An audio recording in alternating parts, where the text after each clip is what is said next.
Baik, Assalamualaikum warahmatullahi wabarakatuh. Perkenalkan, saya Raka Pedika dari program studi komputer semester 3. Ini saya akan menjelaskan hasil codingan saya tentang video yang lalu, yaitu tentang NLP Natural Language Processing dengan tema Analysis Sentiment Dow Jones. Baik, di sini saya akan menjelaskan kodenya. Yang pertama yaitu mengkonekkan Google Drive dengan Google Colab dengan kode-kode ini. Selanjutnya mengimpor library yang akan dipakai, yaitu ada dua library, NumPy dan Pandas. Selanjutnya membuat data frame untuk membaca dataset yang digunakan. Di sini dataset yang saya gunakan yaitu stockheadlines.csv. Data frame-nya saya buat menjadi DF saja. Selanjutnya membaca ada kolom apa saja di dalam dataset tersebut. Di sini dengan fungsi df kolom, itu hasilnya seperti ini. Selanjutnya menampilkan ada berapa jumlah baris dan kolom dengan fungsi save. Selanjutnya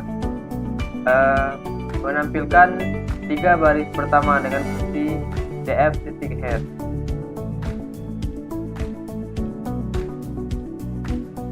Selanjutnya mengimpor library yang akan dipakai untuk memvisualisasikan data. Ini ada pyplot dan seaboard. Selanjutnya memvisualisasikan jumlah kolom label dari dataset. Dapat dilihat di sini ada visualisasinya berupa diagram batang. Selanjutnya menampilkan kembali jumlah baris dan kolom. Selanjutnya mengecek apakah ada data yang hilang pada dataset yang berfungsi dengan fungsi NaN.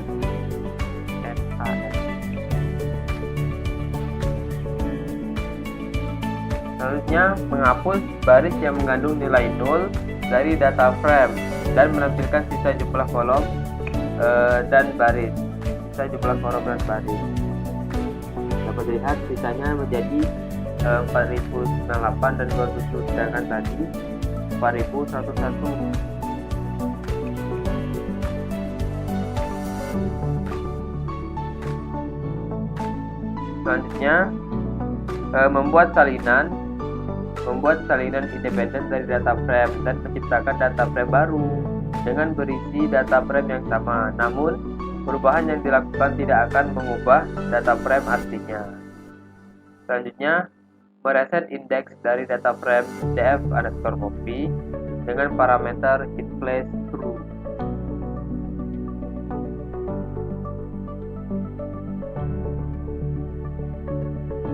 Selanjutnya membagi data frame menjadi 2 data terpisah, yaitu data trace dan test. Kemudian menampilkan jumlah baris dan kolom masing-masingnya. Ini masing-masingnya ada dibagi menjadi titik. Selanjutnya menampilkan kolom yang ada pada trace. Selanjutnya membagi dataset menjadi 2 bagian.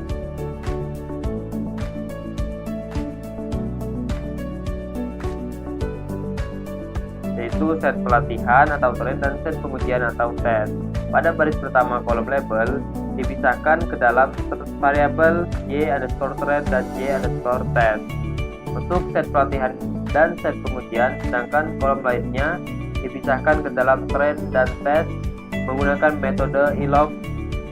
Proses ini umumnya dilakukan untuk mempersiapkan data untuk pelatihan dan pengujian model.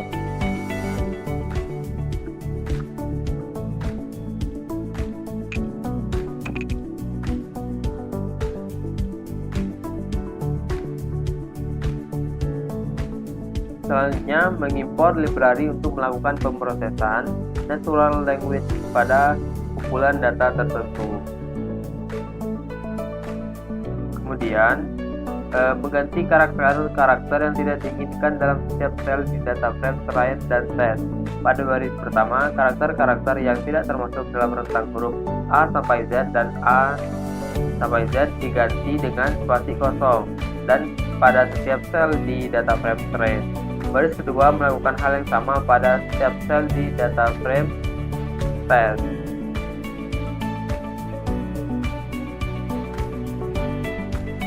Selanjutnya mengganti nama kolom dengan fungsi new column. Selanjutnya kode ini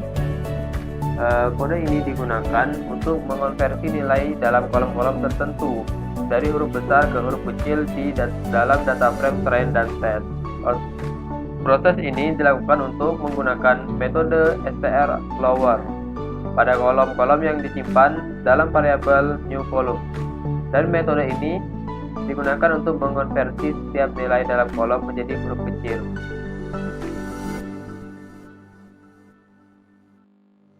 Selanjutnya, kode ini digunakan untuk menggabungkan beberapa kolom dalam data frame train dan set menjadi satu kolom teks tunggal.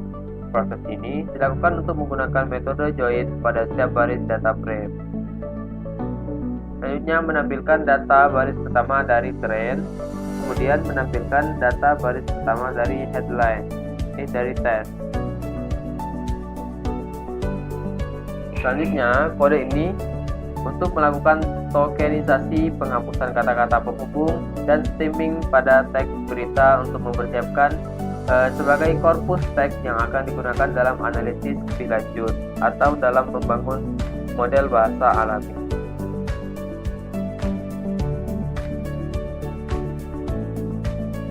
Selanjutnya, kode ini sama seperti di atas, bedanya sekarang pada data test, tadi pada data train.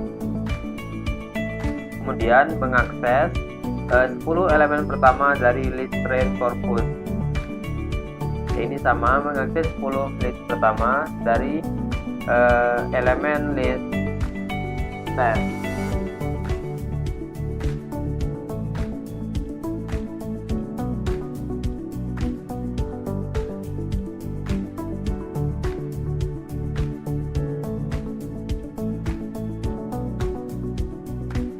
Selanjutnya, melakukan ekstraksi fitur dalam teks menggunakan metode convectorizer. Digunakan untuk menghitung frekuensi kemunculan kata-kata dalam dokumen teks dan menghasilkan representasi numerik dari dokumen tersebut. Pada kode di atas, pada kode ini, max feature 10.000 digunakan untuk membatasi jumlah fitur yang dihasilkan menjadi 10.000. Selanjutnya, kode ini digunakan untuk mengkonversi teks dalam teks corpus menjadi matriks numerik menggunakan metode convectorizer. Digunakan untuk menghitung frekuensi kemunculan kata-kata dalam dokumen teks dan menghasilkan representasi dari numerik dari dokumen tersebut.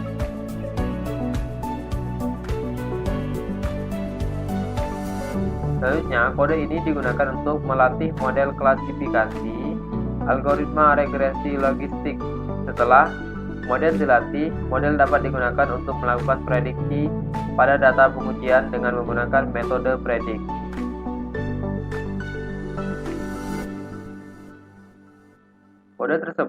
Kode ini digunakan untuk melakukan prediksi pada data pengujian X-test menggunakan model klasifikasi regresi logistik yang telah dilatih sebelumnya. Nah, kode ini digunakan untuk menghitung dan mencetak skor akurasi, skor presisi, dan skor recall untuk model klasifikasi yang telah dilatih. Dalam kasus ini, model skor ini digunakan untuk mengevaluasi kinerja model pada data pengujian.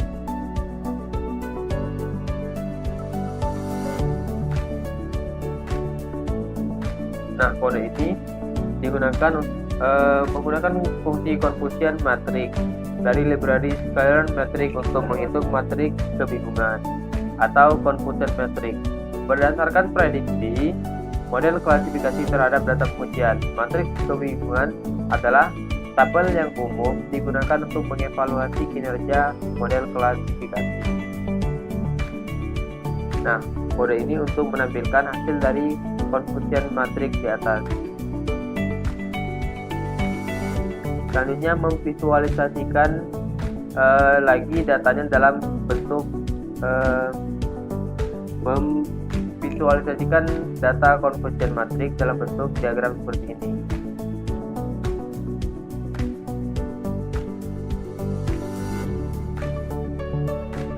Selanjutnya, membuat sebuah model klasifikasi dengan menggunakan algoritma random forest. Pada kode ini, random forest yang digunakan untuk membuat model random forest classifier. Parameter estimator digunakan untuk menentukan jumlah pohon keputusan yang akan digunakan dalam model. Sedangkan kriterion digunakan untuk menentukan metode pengukuran kualitas fit. Setelah model dibuat, fit digunakan untuk melatih model menggunakan data latih X-ray dan Y-ray. Selanjutnya, menggunakan model forest classifier yang telah kita buat sebelumnya, membuat beberapa pohon keputusan dari sebagian dari data pelatihan dan menggunakan hasil rata-rata dari prediksi individu pohon tersebut untuk menghasilkan prediksi kelas.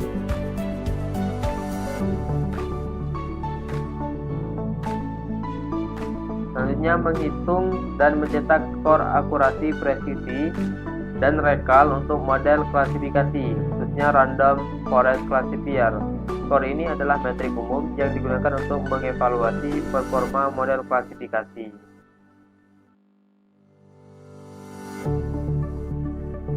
Selanjutnya, membuat computation matrix lagi dengan nama rf_cf. Kemudian menampilkan hasil dari computation matrix di atas.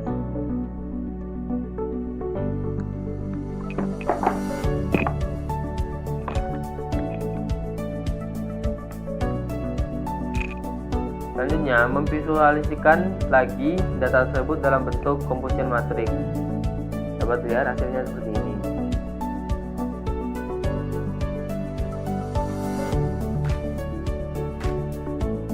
Selanjutnya, membuat model klasifikasi naive Bayes untuk menggunakan algoritma multinomial naive Bayes. Selanjutnya, membuat prediksi dengan menggunakan model naive Bayes multinomial. Model ini digunakan untuk melakukan prediksi dari data diskrit.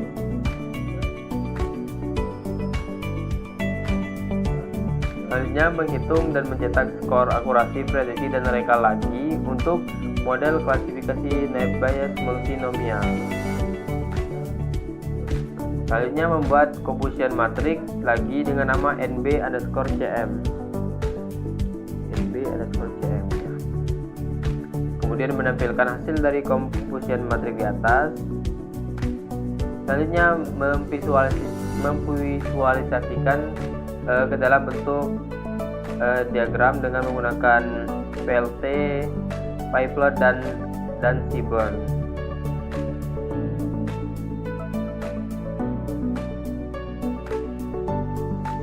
Nah, kode ini adalah digunakan untuk memiliki fungsi bernama stock prediction yang mengambil contoh artikel berita sebagai masukan dan menggunakan berbagai teknik natural language processing.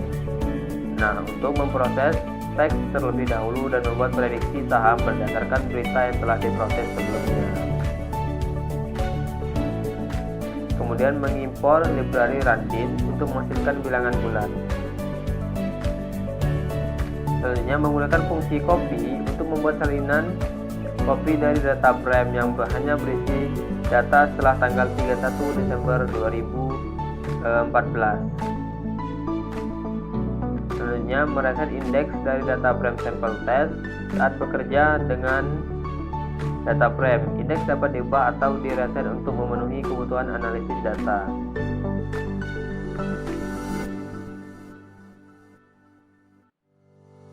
Nah, kode ini menghasilkan nomor acak antara 0 dan jumlah baris dalam sampel test dikurangi 1. Kemudian kode ini memilih baris secara acak dari sampel menggunakan nomor acak yang dihasilkan sebelumnya. Baris yang dipilih kemudian disimpan dalam variabel. Dapat dihasilkan, berarti ini adalah hasil dari prediksinya. Di sini kodenya sama semua, memuat hasil dari prediksinya. Di sini terdapat dolphin, kemudian Jarmawing. Di sini ada Saudi Arabia, dan terakhir ada Aerostrike Destroy Doctor. Nah, mungkin itu saja yang dapat saya sampaikan. Mohon maaf apabila ada kesalahan. Saya akhiri. Wassalamualaikum warahmatullahi wabarakatuh.